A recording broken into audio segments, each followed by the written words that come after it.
Back to our channel friends. मैं सबका अपने चैनल स्टॉक्स फॉर लाइफ पे बहुत स्वागत कर रहा हूँ। ये फिल फैमिली डेफिनेटली बस मैं इधर पे आज दो मार्केट लीडर के बारे में डिस्कस करने वाला हूँ जिनके इस बार की Q4 के नंबर्स बहुत ही सुपर डुपर ब्लास्टिंग थे, बट Q1 के नंबर्स के पहले टेक्निकल फॉल देखने को मिल रहा है, जिसको हम लोग प्रॉफिट बुकिंग बोल सकते हैं, या फिर जो नियर टर्म चैलेंजेस है उसके खतरे की वजह से थोड़ी बहुत मुनाफा वसूली दिखाई दे रही है, ऐसा बोल सकते हैं। और ऑफ कोर्स दोस्तों 200 का मूविंग एवरेज इसके आसपास आता हुआ देखने को मिल रहा है। तो ऑफ कोर्स कोई भी अच्छी कंपनी को एक तगड़े सपोर्ट लेवल पे एवरेजिंग करते हैं, बाई ऑन डिप्स करते हैं, तो वहाँ पे गैस अच्छा मौका होता है। लेकिन यस, हम ये समझना है कि वो पूरा इंटायर सेक्टर और वो कंपनी कौन कौन से डेमोग्राफी में अपना काम काज कर रही है, उनकी एक्सपोजर यूरोप में है तो खतरे वाली बात है। लेकिन यूरोप को छोड़ के और भी अलग अलग डेमोग्राफी में हम तो ऑफकोर्स कौन कौन सी जगह पर अपॉर्चुनिटी है और पूरा इंडस्ट्री कैसा परफॉर्म कर रहे हैं, उनके लीडर कौन कौन से हम तो फटाफट डिस्कस करेंगे। बेहद इंटरेस्टिंग वीडियो होने वाली है। हम चैनल फर्स्ट टाइम होंगे सब्सक्राइब कर सकते हैं इस तरह क्वालिटी कंटेंट को सबसे पहले एक्सेस करने के लिए। Now without dealing any for time, let's begin. सबसे पहले पूरे इंडस्ट्री की बात की जाए, कौन कौन से डेमोग्राफी में जियोग्राफीज़ में इनके प्रेजेंस देखने को मिलते हैं। नॉर्थ अमेरिका, जिसमें यूएस कनाडा आते हैं। यूरोप की बात की जाए, UK, Germany, France, Italy, Spain and rest of Europe. आप सबको अच्छे से पता है कि यूरोप के 20 कंट्रीज़ की बात की जाए जो यूरो डॉलर्स को एक्सेप्ट करता है, उनकी हालत खस्ता हो चुकी है। पूरे की पूरी इकनॉमी का इस रिसेशन में जा रही है।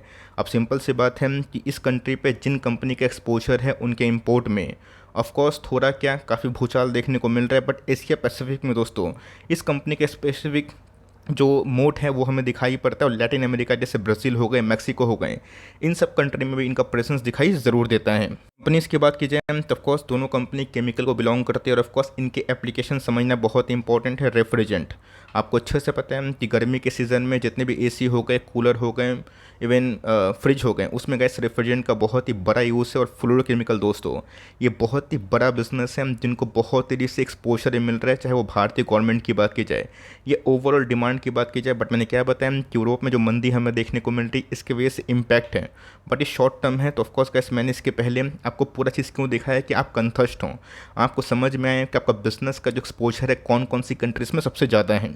दावा है दोस्तों कि बहुत लोग फ्लोरोकेमिकल का नाम सुन के ना आराम से समझ गए होंगे कि मैं कौन सी दो कंपनी के बारे में डिस्कस कर रहा हूँ। बिकॉज मैंने आपको सिखाया इस तरह है ना कि केमिकल में भी गाइस कौन कौन सी जगह पे स्पेशलिटी हो रही है, कौन कौन सी कंपनी कमोडिटीज़ में कन्वर्ट हो चुकी है, और कौन कौन सी कंपनी को डेमोग्राफिक डिविडेंड का फ़ायदा मिल रहा है, एक्सपोर्ट अच्छा कर रहे हैं और ऑफकोर्स इंपोर्ट कम कर रहे हैं। मतलब पीछे से गाइस बैकवर्ड इंटीग्रेशन करके अपने जितने भी रॉ मटेरियल्स है उसको परचेज कर रहे हैं।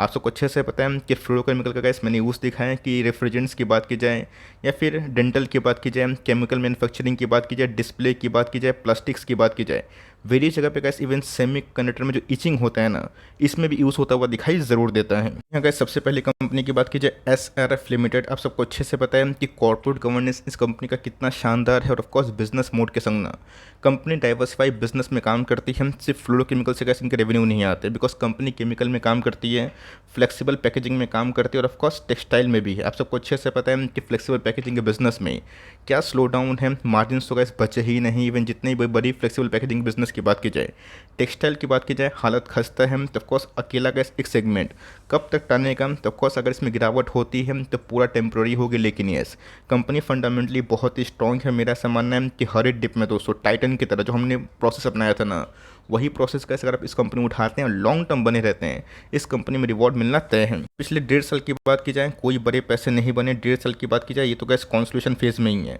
सितंबर 21 में जो भाव था अभी के टाइम वो भाव हमें देखने को मिल रहा है। 3 बार गैस इसने ना ब्रेकआउट देने की कोशिश की, बट मार्केट में सेंटीमेंट काफ़ी ख़राब था तो फेल हो गया।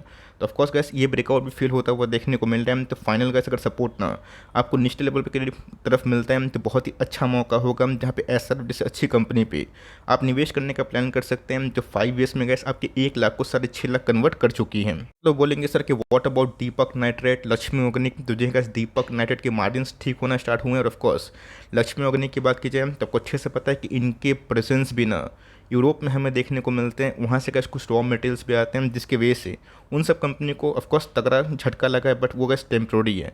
केमिकल के अभी भी ऐसे बहुत सारे स्टॉक्स हैं जो अभी के टाइम सफ़र तो कर रहे हैं, बट आने वाले 3 साल में 5 साल में उसका ग्रोथ काफ़ी अच्छा इसलिए होगा बिकॉज हमारे साबुन से लेके इवन टूथपेस्ट से लेके हमारे घर के गैस जितने भी सामान की बात की जाए सब में केमिकल का यूज़ होता है। तो कंपनी फंडामेंटली अच्छी है। और जितना गैस लंबा इस कंपनी में कॉन्सोलेशन होगा, ब्रेकआउट की संभावना उतनी हाई हो जाएगी। अगर कॉन्सोलेशन नहीं हुआ होता ना, मैं बहुत ही फियरफुल रहता है, बिकॉज कोई कंपनी अगर इतना भागती है ना, डर भी लगता है कि कहीं वो गिर ना जाए। लेकिन यस, कॉन्सोलेशन होगा तो वहाँ पे का जो प्राइस एक्शन है ना, हम लोग के लिए बहुत ही फेवरेबल हो जाता है। कंपनी की बात की जाए 1970 कंपनी है, 72,000 करोड़ के आसपास की मार्केट कैप है, और सही मायना मैंने दोस्तों यसली केमिकल की बाप कंपनी है अगर आप सेफ्टी एंड सिक्योरिटी पर्पज से देखें। यस, ऐसे बहुत सारी केमिकल कंपनी हैं जो भी के टाइम बहुत ही उम्दा परफॉर्म कर रही है, जिसमें FCL है, यशो इंडस्ट्रीज़ है। बड़ी कंपनी में गाइस आपको सेफ्टी फील होगा, डर आपको लगेगा नहीं। यस, जितना का ऐसे डिस्काउंट प्राइस में अवेलेबल होगा ना एक सलाही से, उतना ही मज़ा आने वाला है, बिकॉज कंपनी का प्राइस ट्रेंडिंग 33 के आसपास है, जो मेरे हिसाब से रीजनेबल है। चीप नहीं बोलूँगा, बिकॉज चीप ना तब होगा जब 25-26 के आसपास ट्रेड करेगी, और वो होना थोड़ा सा मुश्किल है। बट कंपनी की ROC और ROE बहुत ही इन लाइन है। कंपनी के सेल्स ग्रोथ की बात की जाए अच्छे खासे बढ़े। Even guys turn around condition की बात की जाए, जहाँ पे बहुत सारे टेक्सटाइल में डाउन ट्रेंड हमें देखने को मिला, इवन फ्लेक्सिबल पैकेजिंग बिजनेस पे। इन्हीं हो दोस्तों के जो कॉन्सो रेवेन्यू है 14,870 करोड़ के आसपास थे, जो बहुत ही उम्दा थे। 24% के आसपास मार्जिन बहुत ही अच्छे हमें देखने को मिले, और कंपनी ने गाइस ना अच्छा खासा प्रॉफिट विटनेस जरूर किया है। सो वीडियो बनाने का ऑब्जेक्टिव क्या है कि आप थोड़ा सा अलर्ट रहें, और ऑफकोर्स अलर्ट का मतलब ये नहीं कि हर एक लेवल बाई करना है या फिर हर एक लेवल पे एग्जिट करना है। ऐसे गैस आप करेंगे ना कि हर एक लेवल पे एग्जिट करे, एंट्री करे, आपका दोस्तों दोनों साइड से स्टॉप लॉस हिट होगा, और घूम फिर के दोस्तों आपको एक ही चीज़ समझ में आएगा कि लॉन्ग टर्म में वो कुछ भी हो, अप साइड डाउन साइड डरना नहीं है। तो ऑफकोर्स गैस 200 का मूविंग एवरेज, इसके भाव की बात की जाए ये ऑलमोस्ट आ चुका है, 2400 का लेवल टूटेगा तो बहुत ही अच्छा बाइंग हो सकता है, जहाँ पे हर 150 पॉइंट के फॉल पे आप SRF जैसी अच्छी company, chemical company, king company को अपने पोर्टफोलियो में धीरे धीरे वेटेज दे सकते हो। सर गाइस फर्दर अगर डाउन साइड होता है, बहुत लोग पूछेंगे कि सर व्हाट अबाउट योर 200 का मूविंग एवरेज का formula in weekly chart frame. तो जी हाँ गाइस, ये 1700 के आसपास बता रहे हैं ना, ये बहुत ही टफ है। 1700 के आसपास दोस्तों ये मेरे हिसाब से बहुत टफ है, इवन इम्पॉसिबल मैं बोलूँगा। अगर आप अभी के मार्केट कंडीशन को देखें, होने का दोस्तों कुछ भी हो सकता है, 1500 भी आ सकता है। बट ये टेस्ट काफ़ी टफ लग रहा है। अगर यहाँ से गिरता भी है 200 पॉइंट के आसपास, 150 पॉइंट के आसपास करेक्शन होता भी है, फ्रेश एंट्री कर सकते हैं। 2800-2700 के आसपास खरीदें हम, तो वहाँ पे थोड़ा सा एवरेजिंग कर सकते हैं। और फर्दर कैसे अगर गलती से भी कंपनी को 2000 उसके आसपास उससे नीचे मिलती है, लॉन्ग टर्म में बहुत ही अच्छा बाई है, बिकॉज ये सब कंपनी का कॉर्पोरेट गवर्नेंस का ना कोई मसला नहीं होता है, और ये सब कंपनी गिरती है ना तो उतनी तेज़ी से गैस रिकवर भी हो जाती है। कंपनी की बात की जाए फ्लोरोकेमिकल में गैस और भी कंपनी है। बहुत लोग बोलेंगे सर कि व्हाट अबाउट गुजरात फ्लोरोकेमिकल। मुझे कैसे उनके बैलेंस शीट में उतना समझ नहीं आता है कि उनके रेवेन्यू प्रॉफिट ऑफकोर्स मार्जिन तो ठीक है, बट वो कब तक कंट्रीब्यूट करेंगे। नवीन फ्लोरिन की बात की जाए, इनके नंबर सुपर डुपर हिट थे, बट करेक्शन क्यों हुआ अब सबको अच्छे से पता है कि मार्केट एक्सपेक्टेड ही कर रहा था, एक्सपेक्टेशन था कि इनके नंबर्स इस क्वार्टर में अच्छे आएंगे। तो नंबर्स के बाद वही हमें 10-12% के आसपास डाउन साइड दिखाई ज़रूर दिया है। दिक्कत वाली बात नहीं है दोस्तों, बिकॉज SRF में भले पैसे क्यों ना नहीं बने हो पिछले 1-1.5 साल में, बट पैसे गए भी नहीं है। नवीन फ्लोरिन तो गैस बहुत अच्छा पैसा बनाया। मुझे याद है कि लास्ट 1.5 साल पहले ना सबसे पहला जो केमिकल के स्टॉक में फॉल हुआ था, जिसकी वजह से केमिकल का पूरा साइकिल चेंज हुआ था, वो गैस नवीन फ्लोरिन। और नवीन फ्लोरिन ने गैस सबको धोखा दे के जो अब ट्रेंड है उसकी रैली पूरी कर दी। तो यहाँ पे गैस ट्रेंड लाइन को अगर रिस्पेक्ट करता है, 4350 के आसपास खरीदने का मौका मिलता है। वहाँ पे गैस फर्स्ट इंस्टॉलमेंट है, फॉलोड बाय जो लेवल्स होंगे मैं बताऊंगा। लेकिन यस, मैं गैस फिर से बताना चाहता हूँ कि ये कंपनी ना बहुत ही ज़्यादा महंगा स्टॉक है, 60 के पी पे ट्रेड कर रहा है। बहुत लोग पूछेंगे कि सर 60 के पी पे ट्रेड कर रहा है फिर भी तो अब ट्रेंड है, इसके पीछे की वजह क्या है वो बताइए। तो मैं फटाफट डिस्कस करना ज़रूरी समझता हूँ दोस्तों। ये कोई ऐसा नहीं है कि जिसका वैल्यूएशन काफ़ी हाई है वो नहीं भाग सकता। यस, अगर वैल्यूएशन बहुत ही हाई है, पीछे से कैपेक्स नहीं हो रहा है, फंडामेंटल का जो आउटलुक है, डिमांड आउटलुक वो ठीक नहीं है, तब गैस उस कंपनी से एग्जिट करिए, फिर वेट एंड वॉच करिए। पर जिस कंपनी में गैस कंटिन्यूसली कैपेक्स हो रहा है, कंपनी ग्रोथ पाथ में जा रही है, और कंपनी मार्केट को यकीन दिला रही है कि इनके रेवेन्यू और टॉप लाइन और बॉटम लाइन और ही बढ़ेंगे, तो उस कंपनी के वैल्यूएशन स्ट्रेच होते हैं। मुझे याद है गैस 70 के आसपास पी था, जो गिर के 59 के आसपास आया है। वो गैस इनके अच्छे नंबर्स के वजह से तो कंपनी एक मिड कैप क्वालिटी का स्टॉक है। मैंने गैस 5000 के लेवल पे आपको साफ साफ मना किया था, यही बताया था कि गैप अप ओपनिंग होने की संभावना है। वैसे हुआ भी था, और उस लेवल से गैस 500-600 पॉइंट के आसपास करेक्शन हो चुकी है। लेकिन यहाँ पे गैस जल्दीबाजी करने का फ़ायदा नहीं है, बिकॉज मैं आपको लेवल्स बताऊंगा। कंपनी के ROC की बात की जाए, ROE की बात की जाए, ठीक ठाक इन लाइन है। सो जो बिगेस्ट टर्न अराउंड स्टोरी इस कंपनी में हमें देखने को मिली, ये गैस इनके टॉप लाइन से। अगर आप देखें तो टॉप लाइन सेल्स में ना 600 करोड़ के आसपास बढ़त देखने को मिली, जो अपने आप में फैंटाबुलस था।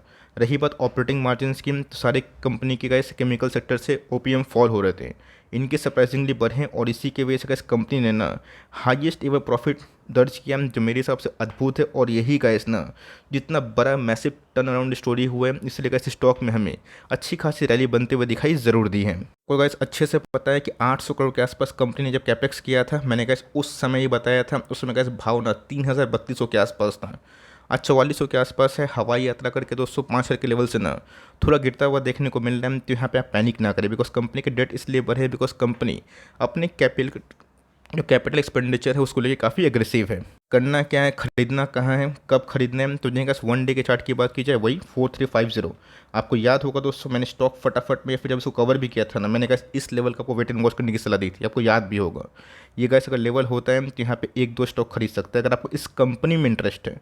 नहीं है, ओवर लग रहा है, कोई दिक्कत वाली बात नहीं है, सैकड़ों कंपनी है। बट ये अगर आप नवीन फ्लोर में खरीद रहे थे, वो प्राइस एक्शन भी इंपॉर्टेंट है। अगर इसको सपोर्ट को नहीं सस्टेन कर पाता है, निचले तरफ जाएगा तो ऑफकोर्स 4000 के आसपास साइकोलॉजिकल लेवल, फॉलोड बाई 3750 और 3850, वो लेवल गैस बहुत ही क्रूशियल होंगे। और वहाँ पे ना एकुमुलेशन और भी की जा सकती है इनके नंबर्स को देखने के बाद। ऐसा मानना कैसे कंपनी अच्छी है, थोड़ा महंगा है, बट ये इस कंपनी के कैपेक्स भी अच्छे हैं। तो ये गैस सपोर्ट लेवल देखते हैं कि सस्टेन कर पाता है फिर नहीं कर पाता। अगर नहीं कर पाएगा तो गैस इनके ना वही सपोर्ट लेवल आ जाएंगे जिनका भाव वही 4000 के नीचे 3800 से लेके वही 4000 के आसपास समझ चलिए। ये गैप में गैस आप चाहें तो खरीद सकते हैं अगर आपको इस कंपनी में निवेश करने का मन था। और यस, मेक श्योर कैसे आने वाले कल में और गिरावट होती है तो पैनिक ना करें और एक बार में एक पुश पैसा मत लगाए, बिकॉज निफ्टी अभी भी 18,500 के आसपास है। बट स्टॉक स्पेसिफिक में ना दोस्तों अच्छी खासी एक्शन अभी भी है। तो दोनों स्टॉक में से कौन सी कंपनी को फ्लूइड केमिकल में जगह दिए हैं, कमेंट बॉक्स में बताइएगा ज़रूर। तो कैसे ये छोटी सी अपडेट थी, वीडियो अच्छी लगी तो प्लीज़ लाइक सब्सक्राइब करिएगा। चैनल फर्स्ट टाइम होंगे तो एकदम यहाँ से सब्सक्राइब भी कर सकते हैं, वरना कोई भी नोटिफिकेशन आप तक नहीं पहुँचेंगी। तो गैस मिलते हैं जल्दी ही, तब तक के लिए bye. Thanks for listening friends, God bless you all.